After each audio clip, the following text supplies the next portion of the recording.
Muy bien, ilustres maestros, futuros doctores en educación, les doy la cordial bienvenida a esta sesión. Antes de terminar ya, bueno, esta sesión de ahora, voy a dar algunos anuncios parroquiales, que eso no va a estar grabado, porque es un tema por ahí, maestro Enrique, una preocupación que tengo, y también por ahí la maestra Aide, al igual que su otro colega, pero lo voy a mencionar fuera, fuera del aire, ¿no? No se dice. Entonces, damos inicio ya a esta sesión. Eh, por ahí recuerden que también les voy a comentar acerca de la materia que terminamos el día 30. Entonces vamos a tener un poco más de sesiones. Hablé con la coordinadora, pero fuera del aire se los voy a mencionar. Muy bien, damos inicio ya a nuestra quinta sesión. Recuerden que ya hemos visto a lo largo de políticas educativas y procesos institucionales que para dar a conocer la educación de un país es necesario tener leyes, normativas que puedan contribuir para el desarrollo de diferentes comunidades. La cuestión aquí es que ya le hemos venido viendo.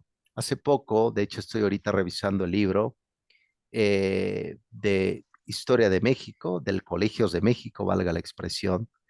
Acaba de sacar una nueva versión sobre todo ese proceso de que ha venido en México en el tema de la historia, pero también el punto de vista educativo del Colegios de México. Por lo tanto, algunas ideas, al igual que el profesor Gilberto Guevara, al igual que el profesor Pablo Latapí, y en su momento también el profesor Luis Villoro, un filósofo mexicano, nos va a ayudar también a entender qué es lo que está pasando en este presente. Claro está, ilustres maestros, que hemos hecho un tema muy deductivo, hemos partido de lo general a lo particular. Lo particular es el presente, lo general es el pasado. Ya hemos visto anteriormente cómo ha habido diferentes propuestas. Ahora vemos la nueva escuela mexicana, que algunos docentes todavía están en esa capacitación de que algo que a lo mejor no se comprenda. Por ejemplo, el día de hoy tuve la oportunidad de conversar con un profesor de computación de una escuela primaria aquí cerca de acá, una escuela pública, y él pues revisó mi computadora, le dio mantenimiento a una de mis computadoras y le hice la pregunta, ¿cómo va, profesor, con esta capacitación de la nueva escuela mexicana? Y él me respondió, no comprendo nada, profesor, de qué significa la educación, cómo que la comunidad va a llevar a cabo el aprendizaje, ¿no? Que la educación se debe de problematizar, pero ya tenemos tantos problemas en este tiempo. Entonces son diferentes disyuntivas que estamos viviendo, pero vamos a entrar a la médula espinal en esta quinta sesión con el nuevo artículo 3 constitucional. ¿Qué se modificó? ¿Qué se hace la propuesta? Y vamos a ir viendo poco a poco al primer secretario de Educación Pública, Esteban Montezuma, y claro está, a lo largo de todo esto van a ir dando su punto de vista y que entra dentro del debate de, en este momento. Muy bien, cualquier comentario, ilustres doctores, lo pueden mencionar por esta vía. Muy bien, dentro de este artículo donde aparece en el libro la regresión educativa, el coordinador del profesor Gilberto Guevara, aparece otros autores dentro del libro que han dado su punto de vista acerca de la nueva modificación del artículo 3. En este caso tenemos a la profesora Alma. De hecho, la profesora Alma, no sé si lo han visto por ahí, ha salido en el canal 4, ha salido inclusive, te lo dijo Adela, un canal por ahí de YouTube, también ha salido la profesora Alma, donde ha conversado el tema de las fases que están dentro de los grados de la educación básica en México. Ella es profesora de la UNAM, ha estudiado también pues en París, etcétera, ha tenido estudios extranjeros y ella, como ustedes, también es profesora en educación, doctora en educación. Por otro lado, tenemos al profesor Bernardo, que está un poco serio el día de hoy con nosotros. También ha abordado temas muy interesantes sobre el abordaje del tema, sobre todo su punto de trabajo va en el tema de la inclusión educativa. Ustedes saben que ahorita está de moda deconstruir el lenguaje como si eso fuera mágico, es decir, hablar de compañere como si realmente se puede incluir a todos modificando la palabra. Entonces, está algo difícil, ¿no? La cuestión es que no sé ustedes, pero a lo mejor se han de sentir mal el reino animal, el reino vegetal. ¿Por qué no modificar el lenguaje con una planta? No se va a sentir mal una planta. No lo sé. Un poco de crítica en este día de sátira filosófica. Muy bien, vamos a revisar a la profesora Alma y a este profesor Bernardo. Muy bien, prosigo. Y ya entrando en materia, vamos a ver al primer secretario de Educación Pública dentro de esta materia de políticas educativas. Como ustedes saben, eh, este profesor Esteban estudió también en la UNAM, por ahí hizo estudios en Cambridge en temas de política, estudió economía, él estudió en la UNAM, luego se fue a Cambridge. Usted dirá, pero ¿cómo le harán? Pues son personas de abolengo, tienen la oportunidad de irse al extranjero, estudiar, etcétera. Él estuvo también trabajando lo que es Fundación Azteca, no sé si se acuerdan antes de entrar como secretario de Educación, él estuvo trabajando en ese tema de esta fundación, etcétera, de Salinas Pliego, estuvo dentro de esa organización y luego se le da precisamente la oportunidad a partir ya del 2018, en diciembre del 2018, estar al frente de la Secretaría de Educación Pública, donde ya venía ya algunos puntos que se deberían de modificar. La mal llamada reforma educativa, recuerden, del 2013, que ya lo vimos con Emilio Chaifet y el propio en 2015, Aurelio Nuño. Otto también lo vimos ya después de que Aurelio Nuño, 2017, etcétera, sale, entra Otto como secretario de Educación Pública. Esteban Montezuma eh, lleva precisamente esta tentativa de ir modificando algunos puntos. Claro está que ahorita se premia a los seguidores de este partido con ciertos consulados en el extranjero. Recuerden que ahorita él está en Estados Unidos, es de lo que fue secretario de Educación Pública. Entonces estamos viendo que fue del 2018 al 2021. ¿Tienen algún comentario, profesores? Veo que por ahí se encuentran absortos en sus pensamientos, en sus reflexiones. Veo que el maestro Enrique ahí, pues, no sé. No, todo bien, todo bien. Y Ok, efectivamente, ahora la carrera de todos los gobernantes que ha habido en este primer trienio sí, de esta administración, pues van a parar precisamente a todo lo que es embajadas y sobre consulados, ¿no? Sobre todo. sí, por supuesto. Ya le hemos visto también que eso es como, pues son premios realmente. Y vemos ahorita, lamentablemente, que lo que estamos viviendo en México, la gran disputa de una mentada tesis por el cual se pone en tela de juicio a la propia UNAM, el prestigio y sobre todo la Suprema Corte de Justicia de la Nación. Entonces estamos realmente en mucha reflexión porque cómo es posible, ¿no? Porque lamentablemente dice, bueno, es un ejemplo. Por ejemplo, dices tú, bueno, mi vecino está loco, escucha Maluma a las 12 de la noche, luego no sé qué demonios, etcétera. Dices tú, bueno, mi vecino está loco. La cuestión de ese vecino es que toma decisiones también, vota. Por eso cuando vemos, por ejemplo, a la Suprema Corte, va a decir, no, pues están locos, no les hago caso, pero van a tomar decisiones y afecta a todos. Y eso es también la disyuntiva que estamos viviendo en este entonces. Maestro Enrique, ¿quieres comentar algo?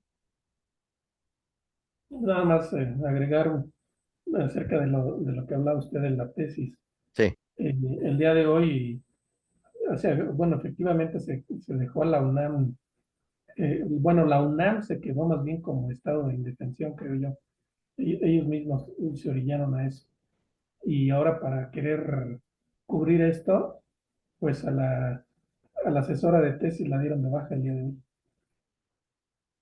sí, en efecto, ya después de llevarse un buen billete, está claro que vender tesis no es nada barato, ha de haber cobrado un buen billetote, ¿no, maestro Enrique? No lo dudo, no lo dudo, yo creo que es parte de... En efecto, ilustre maestro Enrique. Gracias por tus comentarios. Bien, vamos con la primera tesis de esta modificación del artículo 3. Vemos que a partir del 2000 perdón, del 12 de mayo del 2018, vemos por ahí ya que surgió la promesa de campaña de este candidato, que ahora sabemos que es su presidente. Ahora en este tiempo vemos prácticamente que pertenece precisamente a este partido, que él lo prácticamente es el fundador después de estar en el PRD. Luego, claro, el PRD también proviene del PRI, etcétera. Hay puntos de vista también descriptivos. Por lo tanto, a partir ya vemos ya la promesa de campaña a partir del 2018, vemos que precisamente se reúne en Oaxaca con un grupo de profesores, un grupo grande, y les promete que precisamente va a dar marcha atrás a la mal reforma educativa, que la argumentación era, recuerden que ya la vimos a partir del 2013 en su propuesta de política educativa que tenía diferentes variables. Una de ellas era el tema de la evaluación. El otro era el tema de posicionamiento, si alguien quiere ser supervisor o quiere entrar a trabajar en este tipo de sectores educativos, debe de dar ciertas directrices de calidad. Pero precisamente eso fue una de las promesas que se hizo y que sí se cumplió. Pero ahorita lo vamos a ver por qué se llevó a cabo. Porque resulta que hubo un grupo red precisamente llamada, que ahí lo van a ver ustedes en el texto, donde da otra propuesta. Entonces sí, hubo por ahí un movimiento tremendo, que ahorita lo vamos a ver, pero a partir del 12 de mayo del 2018 empezó ya lo que era la propuesta de este candidato de Morena. Claro está, estaba el PT también dentro de este tipo de organizaciones políticas. Muy bien, prosigo. Y también como les había comentado, dentro de ese encuentro precisamente dentro de los profesores, vemos también ya los puntos que vienen acuérdense, estos puntos son promesas de campaña que se dio a partir del 2018. Cancelar, en primer término, cancelar esa reforma educativa de Enrique Peña Nieto, ¿no? Vemos también que se habla del punto de vista sobre el punto de vista laboral, es decir, el Magisterio Nacional no hay que quitarle la chamba, simplemente si un docente, por ejemplo, no logra tener cierta evaluación de calidad, pues se tiene que capacitar, pero no se debe de sacar de ese tipo de donde estaba. De hecho, lo comentaste en su momento, maestro Enrique, que tú decías, bueno, no se quita en efecto, pero esa función que estaba haciendo ya no lo vuelve a hacer. Sigue haciendo otras funciones distintas a lo que hacía a partir de lo que era la propuesta del 2013. Pero como pueden ver aquí en este punto, ese tema ya se va ahí como cierto cuidado. También se habla de un plan de mejora educativa donde se involucre a pares de familia y expertos. Cuando hablamos de pares de familia, hablamos aquí de lo que se va a llamar la educación basada en la comunidad. Recuerden que este partido, en temas de política educativa, va de la mano con un cierto aire populista. Recuerden que el populismo lo ha mencionado muy bien el profesor Paulo Freire en este libro que se llama La educación como práctica de la libertad, que el populismo, es decir, la comunidad, muchas veces no posee el conocimiento, también tiene muchas carencias. Por lo tanto, la pregunta es de dónde debe de provenir el conocimiento, de dónde debe estar, en las universidades o en el populismo. Entonces, es un gran debate fuerte, fuertísimo, porque existe también eh, diferencias en el tema de ir abordando el tema del aprendizaje, porque a veces por ejemplo, una familia de escasos recursos, pues no tiene el conocimiento, lo que necesita es comer, aspectos más cercanos para la propia vida. Entonces, aquí se habla este punto de el tema de lo que era la precampaña, bueno, la campaña política de este que actualmente es presidente, para que lo tomen en cuenta ilustres. Muy bien, prosigo. Y ya, claro está que vimos ya el debate, no sé si se acuerdan que por ahí surgieron memes que hasta una canción surgió, no sé si se acuerdan, Dale un abrazo, dáselo pues, Riquín, Canallín, no sé si se acuerdan estas canciones que se hizo famoso en el metro, yo lo escuchaba por ahí en las calles, que córtale la mano, que córtale el pie, el bronco, etcétera. Pues precisamente a partir ya de lo que fue el 12 de junio del 2018, volvió a surgir nuevamente en este gran debate que, bueno, alguno de estos, uno de ellos está en el extranjero, otros está por ahí enfermo, etcétera, pero nuevamente vuelve a surgir estas promesas a partir de este tipo de confrontaciones, este tipo de debate, en decir, bueno, todo esto va a tener que modificarse, la educación tiene que ser obligatoria hasta nivel universitario y ahí va a venir precisamente la modificación del artículo 3. Recuerden que el artículo 3 en la reforma educativa del 2013 y antes precisamente en la época, curiosamente, de Felipe Calderón, estaba hasta la educación media superior obligatoria. Pero curioso, cuando veamos ahorita, por ejemplo, en la época de Felipe Calderón, a partir ya del 2007, surgió la escuela de tiempo completo, surgió a raíz del PAN, cosa que la escuela, ahorita lo vamos a ver en la época de Delfina Gómez, desaparece. Vamos a ver ahorita sus argumentaciones. Esta información la he sacado de El Universal. En su momento publicó un escrito muy interesante sobre la escuela de tiempo completo. Por lo tanto, quédense con este debate. A partir ya, bueno, nos recuerda el debate, ¿se acuerdan el mentado debate en la época precisamente que el propio Enrique Peña Nieto fue presidente? Por ahí salió una edecana, que todos hablan de la edecana y no sé qué, sin fin de cosas realmente, pero bueno, ese es el pasado, ilustres profesores. El debate presidencial, oigan, maestros, qué lejos se quedó este debate. Al parecer, fue el día de ayer. Nos estamos convirtiendo en historia irremediablemente, en pura historia. Estamos volviéndonos un poco más viejos, maestro Enrique, ¿no lo crees? Yo creo que no, yo creo que estamos adquiriendo más experiencia. Y colmillo, ¿no? Efectivamente. De alguna manera le tendríamos que llamar, pero que no sea viejo. Ándale. Sí, totalmente,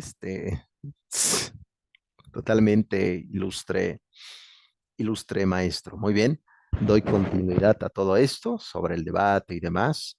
Y para ir siguiendo en todo esto, muy bien. Y a partir ya de lo que fue en esta reunión, ya siendo ya, eh, pues, parte ya del poder, sabiendo precisamente que había ganado, surge precisamente la iniciativa presidencial. Fue precisamente a partir del 12 de diciembre del 2018 que precisamente se presenta ya esta nueva política educativa de la modificación del artículo 3 constitucional. Usted dirá, bueno, si las universidades deben, bueno, a nivel universitario debe ser obligatoria, pues ¿qué necesitamos? En vez precisamente de apoyar las autónomas, por ejemplo, el caso de la UNAM, hay universidades también autónomas, se realiza ahorita, de hecho, si usted le echan un vistazo, va casi, el objetivo es llegar a 200 universidades para el bienestar Benito Juárez García, que ya hemos platicado que son extensiones universitarias, no son universidades. ¿Para qué? Para cubrir precisamente que la educación universitaria es obligatoria. Y de ahí precisamente surge sin fin de becas, ¿no? Jóvenes construyendo el futuro, etcétera, que más adelante lo vamos a ir revisando poco a poco. Simplemente estoy viendo este punto y tampoco que no se piense, ilustres maestros, que sea una historia de educación en México, no es mi propósito, aunque sí estuviera muy bien verla, pero recuerden, haciendo reminiscencia platónica, desde la fundación de la Secretaría de Educación Pública a partir de 1921, con pues el Ulises Criollo, Vasconcelos, y antes de esta fundación, de este tipo de organización, estaba Bellas Artes y lo que era educación pública, ¿no? Entonces, con Justo Sierra, a partir de 1905, 1906. Pero bueno, Eso es para que no lo pierdan de vista, ilustres maestros. 12 de diciembre de 2018. Ya se presenta la propuesta del artículo 3.